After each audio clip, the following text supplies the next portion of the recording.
दोस्तों, आज मैं आप लोगों को एक ऐसे राजा की कहानी सुनाऊंगी जिसकी एक भूल के कारण वह स्वयं भिखारी बन गया। यहाँ तक कि उसकी पत्नी उसे छोड़कर दूसरे राजा के पास चली गई। राजा ऐसी कौन सी भूल करता है, इस कहानी में इस सब के बारे में विस्तार से सुनेंगे।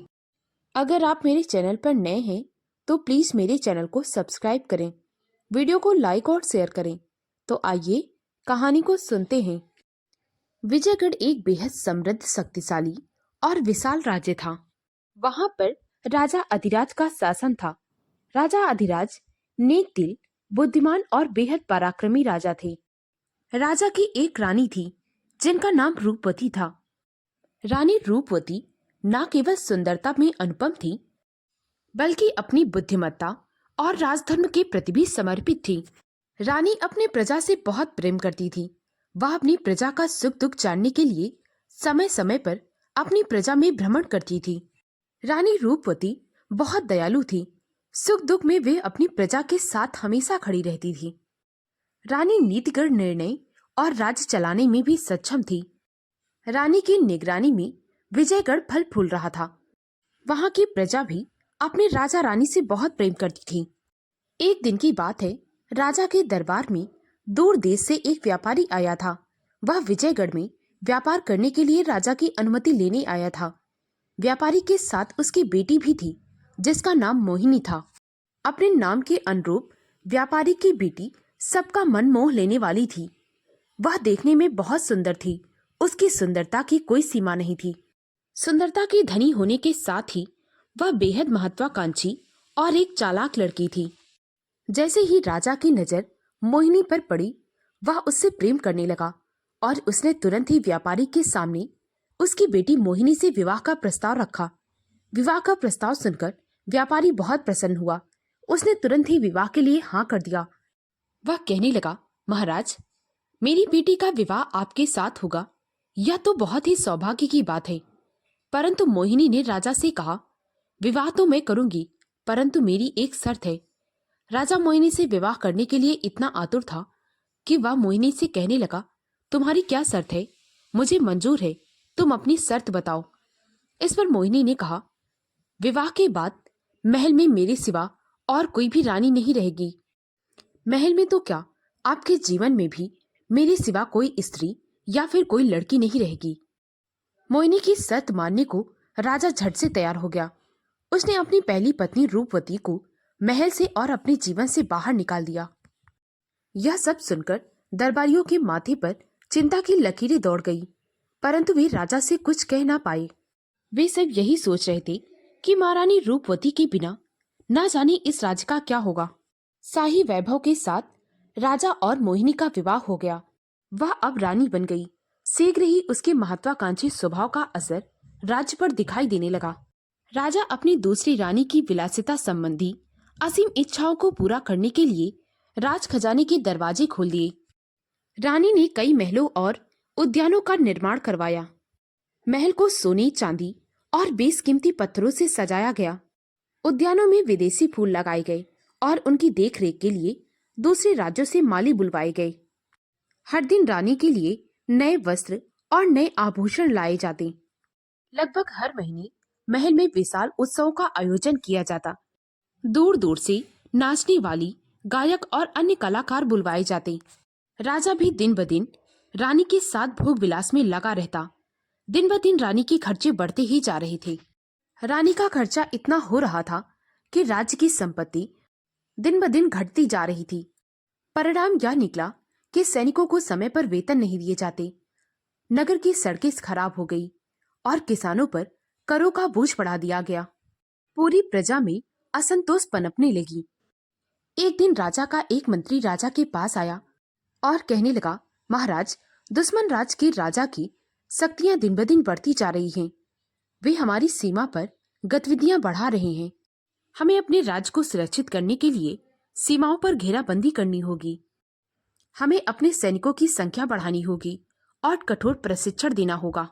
पड़ोसी राज्यों में नए गुप्तचरों को भेजना होगा और सीमावर्ती क्षेत्रों में नई चौकियां लगानी होगी। इन सब चीजों की पूर्ति करने के लिए हमें काफी धन की आवश्यकता होगी। राजकोष तो लगभग खाली हो चुका है। इसीलिए महाराज आपसे अनुरोध है कि विलासिता संबंधी खर्चों को बंद करके हमें अपने राज्य की सुरक्षा पर ध्यान देना होगा। उस मंत्री की बात सुनकर राजा मुस्कुराते हुए कहने लगा, तुम बेकार में चिंता करते हो। पड़ोसी राज्यों की इतनी हिम्मत नहीं है कि वे हमारी ओर नजर उठाकर भी देख लें। राजा ने मंत्री की यह बात अनसुनी कर दी और मंत्री से कहने लगा, कुछ दिनों बाद रानी का जन्मदिन आने वाला है। मैं उसी की तैयारी में लगा हूँ। तुम ऐसा करो, राज्य में भव्य समारोह की तैयारियां करो। राजा तो अपनी नई रानी को खुश करने में लगा हुआ था। वह रानी की हर छोटी से छोटी चीज का ख्याल रखता। इधर महल में नाच गाने की ध्वनियां गूंज रही थी, उधर सीमाओं पर संकट गहराता जा रहा था। दुश्मन पड़ोसी राज्य विजयगढ़ की घेराबंदी में लगा हुआ था। रानी मोहिनी का जन्म उत्सव लगभग 1 महीने चला। जन्मोत्सव समारोह खत्म हो जाने के बाद रानी ने राजा से कहा, महाराज, लगातार राजकाज के कार्यों से मुझे बोरियत होने लगी है। इसीलिए मेरी इच्छा है कि हमारे राज्य में उत्तरी क्षेत्रों में जो पहाड़ी नगर हैं, क्यों ना कुछ दिन हम वहां पर बिताकर आएं। राजा ने रानी से कहा, ठीक है, अगर तुम्हारी यही इच्छा है तो हम कुछ दिन वहीं रहेंगे। राजा के पास जो कुछ भी बचा खुचा धन बचा हुआ था, उसने तुरंत ही सैनिकों को आदेश देकर वहां पर महल बनवाया, बहुत सुंदर सुंदर उद्यान बनवाया और रानी के साथ वहीं पर रहने लगा। 1 महीने तक राजा रानी के साथ भोग विलासिता में लगा रहा। उसके साथ पहाड़ी क्षेत्रों में मौसम के मजे ले रहा था। जब 1 महीने के बाद राजा रानी को लेकर नगर वापस गया तो अचानक से उसके पैरों तले जमीन खिसक गई। राज्य में तो सत्ता का परिवर्तन हो गया था। कोई भी मंत्री, सैनिक, यहाँ तक कि प्रजा भी राजा की बात मान नहीं रही थी। सब राजा को नजरअंदाज कर रहे थे, मानो वह कोई मामूली इंसान हो, क्योंकि राजा अधिराज का स्थान तो पड़ोसी दुश्मन राज के राजा जयसिंह ने ले लिया था। विजयगढ़ पर अब राजा जयसिंह का राज्य था। राजा जयसिंह ने अपनी कूटनीति और चालाकी से सभी मंत्री और सैनिकों को अपनी ओर कर लिया था। विजयगढ़ की पूरी प्रजा राजा जयसिंह का गुणगान कर रही थी, क्योंकि वे अपने राजा अधिराज सिंह से पूरी तरह से ऊब चुके थे। क्योंकि राजा तो सिर्फ अपनी रानी की विलासिता में ही लगा था। छिपते छिपाते राजा अधिराज और रानी मोहिनी अपने एक मंत्री के घर गए और वे मंत्री से कहने लगे, आखिर सब कुछ इतनी जल्दी कैसे बदल गया? राजा जयसिंह ने इस राज्य पर कब्जा कैसे कर लिया और तुम सब लोग उसका गुणगान क्यों कर रहे हो? इस पर मंत्री ने अकड़ते हुए राजा से कहा, तुमने तो सारा धन अपने भोग विलास में ही खत्म कर दिया। सेनाओं को वेतन समय पर नहीं दिया। किसानों पर कर ज्यादा लगाए जाने लगे। किसानों पर करों का बोझ हो गया। जब से रानी रूपवती महल से गई हैं, तब से कभी आपने प्रजा की ओर देखा तक नहीं। प्रजा कैसी है, उसके साथ क्या क्या हो रहा है, आपको किसी चीज से कोई भी मतलब नहीं था। एक राजा का कर्तव्य होता है कि वह जनता के सुख दुख का ख्याल रखे, जो कि अब राजा जयसिंह कर रहा है। वह समय पर सैनिकों को वेतन देता है, यहाँ तक कि उसने सैनिकों का वेतन बढ़ा दिया है, किसानों का कर माफ कर दिया है। प्रजा की भलाई के लिए ना जाने उसने कितने काम किए हैं। इसीलिए अब सारी प्रजा उसी का गुणगान कर रही है। अब कोई भी भला आपकी बात क्यों सुनेगा? राजा के पास इन सब बातों का कोई जवाब नहीं था। राजा के नगर में कोई भी उन्हें शरण नहीं दे रहा था। राजा अधिराज और रानी मोहिनी कुछ दिन तक इधर उधर भटकते रहे। रात बिताने के लिए राजा और रानी ने जंगल में बने एक खंडहर मंदिर में शरण ली। वे दोनों वहीं पर सो गए। जब सुबह राजा की नींद खुली तो वहां से रानी अचानक से गायब थी। जब राजा अपनी रानी को अपने पास ना पाया तो वह रानी को इधर उधर ढूंढने लगा। कई दिनों तक रानी को बहुत ढूंढा, परंतु वह कहीं न मिली। अब तो राजा की हालत किसी भिखारी से कम ना थी। उसके वस्त्र मैले और कहीं कहीं फट भी गए थे। वह रानी को याद करके बहुत रोता था। राजा अब इधर उधर मंदिरों पर पड़ा रहता। मंदिर में जो लोग प्रसाद बांटने आते, वे जो कुछ भी राजा को दे देते, वही खाकर वह अपना गुजारा कर रहा था। वह सूख कर कंकाल बन गया था और रानी को याद कर करके उसकी आंखें इतना रोईं कि वे आंखें धंस चुकी थी। एक दिन वह मंदिर की सीढ़ियों पर पड़ा हुआ था, तभी अचानक से एक पालकी रुकी। उसमें से एक बहुत ही सुंदर रानी निकली, जिसकी सुरक्षा में चारों ओर सैनिक तैनात थे। उसने राजा को भिखारी समझकर उसे कुछ खाने को दिया और वहां से वापस जाने लगी। उसे देख राजा छाती पीट पीट कर रोने लगा और रानी रानी चिल्लाने लगा, क्योंकि वह और कोई नहीं, रानी मोहिनी ही थी, जिसने अब राजा जयसिंह के साथ विवाह कर लिया था और फिर से विजयगढ़ की रानी बन गई थी। राजा को अब पूरी तरह से समझ में आ गया था कि उसकी सबसे बड़ी भूल थी मोहिनी से विवाह करना। राजा यही सोच रहा था कि मैं इसके रूप में इतना मोहित हो गया कि मैंने अपनी पत्नी रूपवती को महल से बाहर निकाल दिया। न जाने अब वह कहाँ होगी। और फिर मैंने इसके साथ विलासिता में डूबकर पूरे राज्य को भी बर्बाद कर दिया।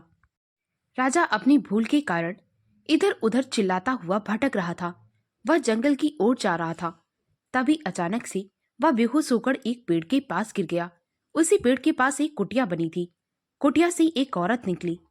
वह राजा को देखकर रोते हुए कहने लगी, महाराज, आपकी दशा यह किसने की? आपके साथ क्या हो गया?